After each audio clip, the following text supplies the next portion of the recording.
Welcome to How to Sell More. Today, we are talking about how to use YouTube for lead gen with the one, the only, Evan Carmichael. Now, this is the third video in a series where we really deep dive and break down why and how you can use YouTube for lead generation.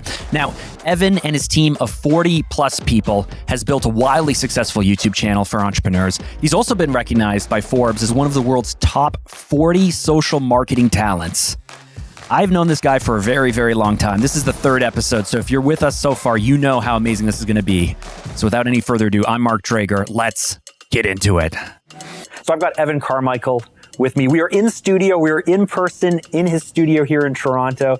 And because he's given me so much time, we've actually decided to create, I guess, like a mini masterclass, I'm going to call it. 3 episodes for the How to Sell More podcast. What episodes are these for your show? I don't know the release number yet. Well, how many have you done, like roughly? Well, when we launched with 5 on day 1, and then by Sunday we'll have hit 18. Wow. So we're launching with 18 that were pre-recorded and pre-created. Okay. And then we're doing 2 per week. Okay. So for the first 2 weeks, 18 went out, and then... Who was number 1? Who was number 1? Jeff Lerner was the first episode. Oh, okay. Why was that number 1? Because I respect your time, and we're recording after we've already launched the podcast. Unbelievable. I would have said yes. This guy. Okay, keep going. I honestly didn't know how on board you'd be with the How to Sell More podcast. This is how to sell more, guys. You have to ask. Okay? How do you sell more? Ask. Ask people. I didn't know how on board you'd be. Well, did you ask? Don't take the yes away from somebody else. Ask. That's how you sell more. So episode done. If this is the first time you've heard Evan on this podcast, or if this happens to be the first podcast that you're listening to from us, the reason it's a little more casual is this is episode 3 in this arc. Evan and I have been good friends, and we've known each other since 2007.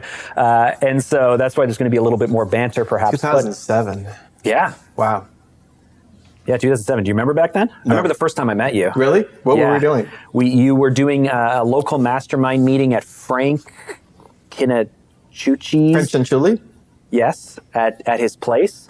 It was in June. And what, you were a guest or what? How did you get there? No, Max Callis, our mutual friend. Mm-hmm. You wanted someone to film it. Yeah. I had just started my video production company. I have my agency. Oh, so you came to film it? And I came to film it. Huh. Yes, and I remember rocking in. It was the hottest day. None of this matters for the podcast How to Sell More, but it was crazy hot. I had to park a few blocks away. I didn't have carts, and I had to carry all my gear. And the first time I met you, I was just like pouring with sweat, so nervous, so uncomfortable. And you're just like, "Hey, yeah, okay, let's get started." For context for the audience too, Mark and I ran a show together, a podcast for I don't know how many episodes. 100 or so?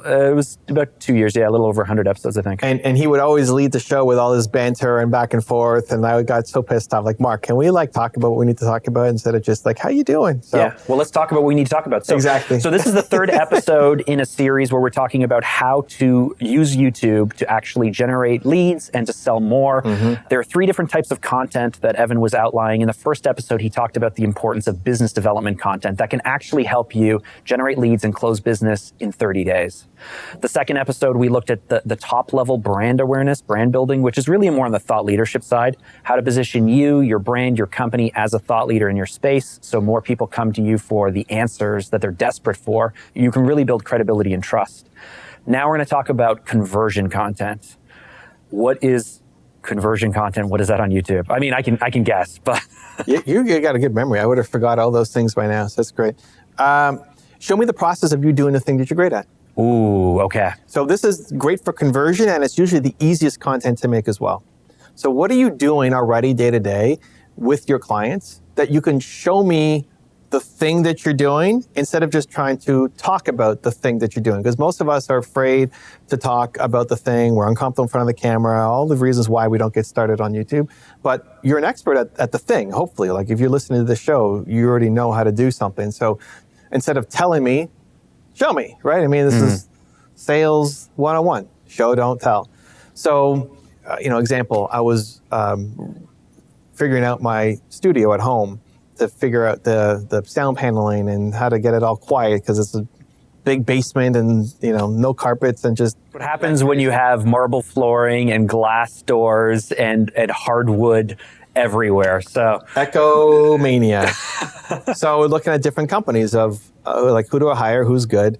And I came across a company, JAD, here in Toronto. And all of their websites are just okay. And all of the competitors, just like sound installation guys, right? Like they're not marketing guys. But he had a video. And it's him saying, "Hey, it's Jake from JAD, and here we go." And it's not super well done, and he's not like the most articulate guy, and it's not fancy edited. He's in an empty room, and then he goes into a room with his sound paneling, and you can just hear on the audio the difference. And you can hear his excitement for like how much he loves, like geeking out on this. Yeah, it's like, do you guys hear this? Like, do you hear how quiet? Oh my God, it's crazy quiet in here. Like he's just actually not in the most extroverted way, but you can tell that this guy just loves sound, right? And it's like, I like this guy. I'm going to hire this guy, right? And from that one YouTube video, I don't know how much I spent with him. That's how you found your vehicle wrapping company too, right? Yeah, I mean, so the sound guy maybe I spent $5,000 with. I don't know. We're probably going to do some more with him. The wrapping company also has a YouTube channel showing them wrapping cars. But again, people are going to learn on YouTube. And how do I tell you apart from other people? It's not that so much they're finding your video as lead gen. Like if somebody types in Toronto, I didn't find his video by typing in Toronto sound proofing or whatever. I found his website, but on his website was his content. That video. And that one video made me want to hire him. And so it's easy content to make because for him to get in front of a camera and talk for 20 minutes about sound, I'm sure he would like have a heart attack and not want to do it. But for him to walk through a room and talk about what he did in here and how special it is a lot easier.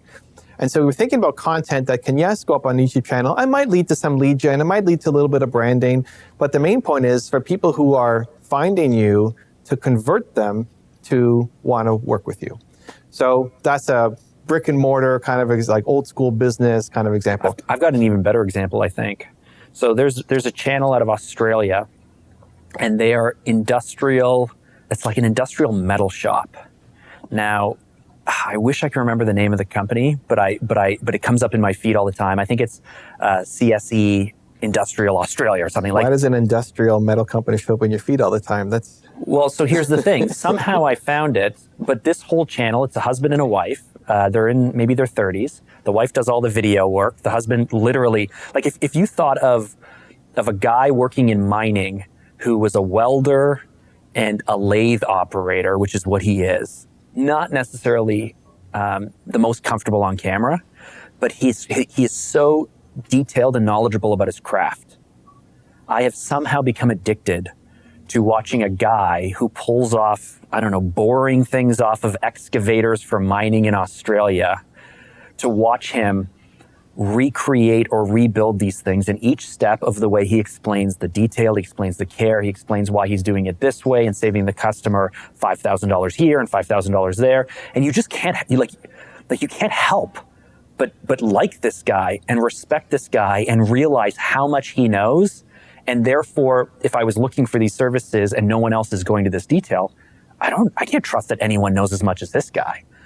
But just by the fact that they set up a camera, and his first few videos were just them setting up a camera, I don't think he even talked to camera for the first 20 or 30 episodes. Mm-hmm. And then eventually now, all these years later, they have something like 500,000 or 600,000 followers.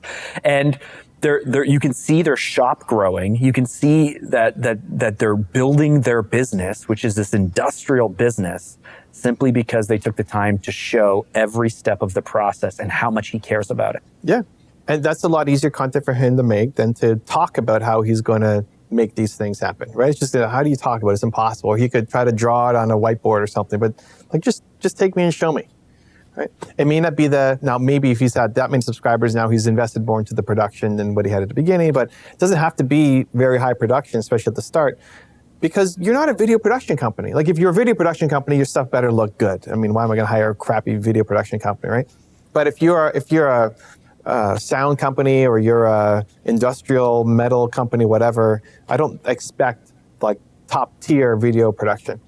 But, so those are maybe some old school examples. If you go into more digital stuff or like coaching, for example, if you're a coach, show me your coaching.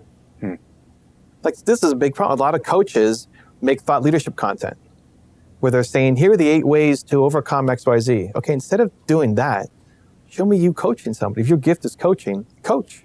Yeah.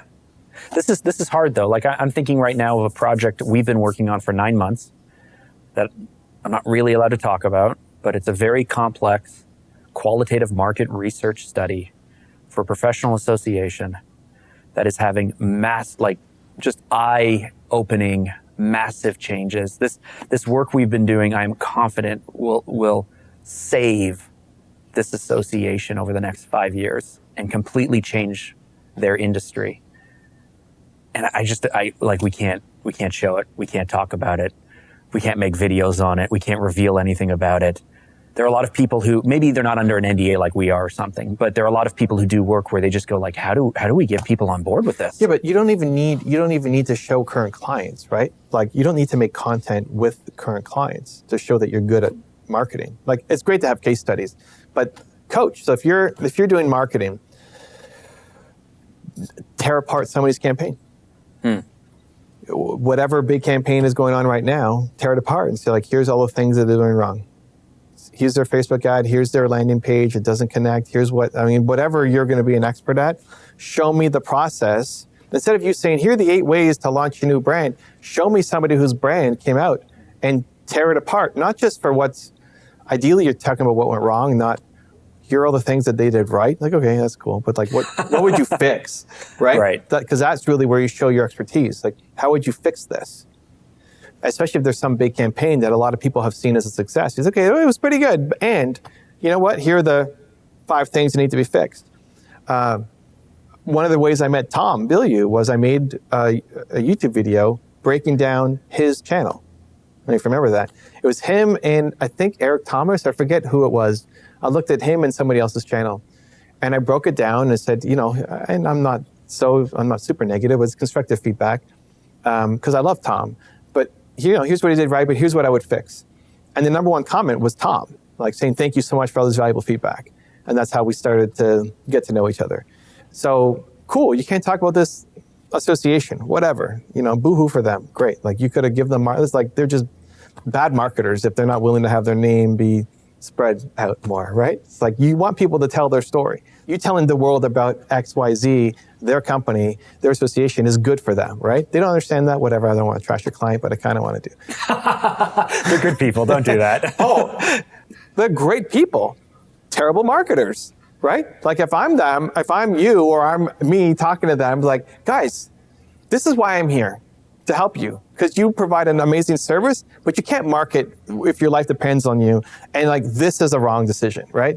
But like, if you're a coach, show me you coaching. Or if you sell a program, like you go to the digital economy now, right? You sell some program where students are coming through and feeling great. So coach a student who's completed your program, or they graduated a year with you, have them come and then do a show with you. So what happens? Like if somebody's gone through your 1-year coaching program or online training or whatever, great. After the year, you have them come on and be a guest on your show. And how's that show going to open? You say, well, here's Johnny, and Johnny just spent a year in my program. Now we're talking about the program without talking about the program. Yeah. Right? Johnny's going to say, oh my God, your program is so great, right? Thank you so much. Like, what are the chances he's going to come on and say, hey, your program is trash, right? Like he's probably going to say, if he does, you cancel the episode, but he's probably going to say good things, right? So now Johnny's saying great things about our program. We say, well, okay, well, how can I help? Like, what else can I do to help you now, Johnny? And then you spend the next 25 minutes coaching him through whatever he needs help with. That video can live on YouTube. It could be a branding play. It could help start to generate a little bit of traffic for you. But that video hits your landing page for your offer. Huh. So now when I'm looking at, do I sign up for this program or not? I don't know, right? Like now you have a video, not of testimonials, Yeah. which are fine, and case studies, but now I get to see you actually helping somebody. Like, oh my God, this Mark guy like really cares and really knows his stuff. So I'm very often doing like strategy sessions with people, especially through my network. I'm part of private mastermind groups. And if you're in a mastermind group with me, then we set up a call and I'm just going to go ahead and give you everything. It's not a sales call or anything. I've never thought to record those. And I had one last week and, there were 4 people on the call and me, and I really challenged their thinking. And I know I really helped them. It only took like 35 minutes. And they were like, oh, stop, Mark, you've given us enough to do now. I never thought to record that. I wonder if it would change the dynamic in the conversation, though, if they knew they were being recorded.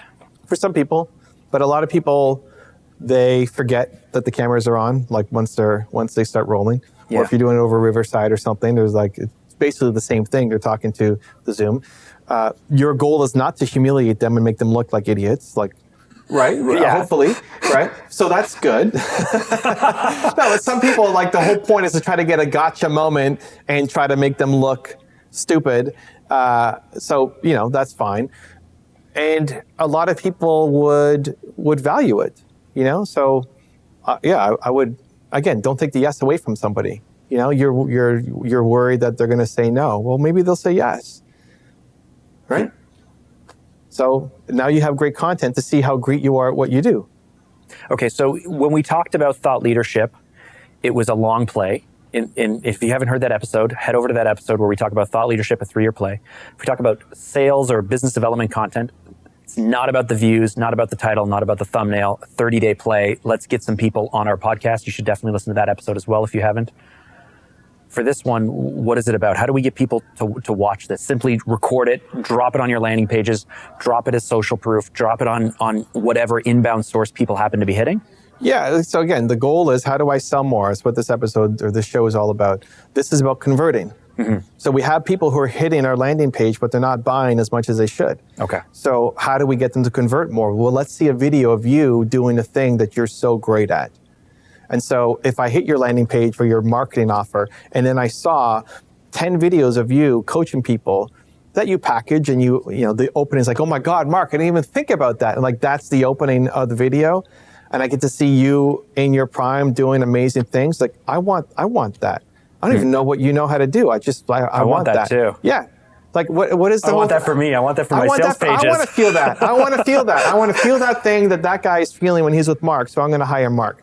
Because I don't, what's the whole thing with sales? I don't have to believe that I can do it. I just have to believe that you believe that I can do it, right? I don't have to believe that my marketing is going to be amazing. I just have to believe that you believe my marketing is going to be amazing. And if you believe my marketing is going to be amazing, then my belief is not in myself, but in you. So how do I believe in you? Super heady. You used to accuse me of being super heady with things. I'm super heady? That was super heady. Is it? Yeah, I would say, or maybe it's the same thing or not, but are you trying to say, like, you don't have to be the fastest runner when you're running away from a bear? You just have to be faster than your friend? No. This is sales. This is sales psychology. When you're talking to somebody, one of the biggest reasons why people don't move forward in a sales conversation is because they don't believe they can do it.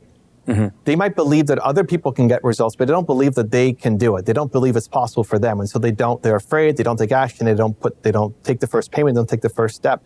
And so understand that it's actually not their lack of belief in themselves, it's their lack of belief in you. So if they believe that you can help them get the result, they'll move forward. So they can have all the lack of belief in themselves as long as they believe in you.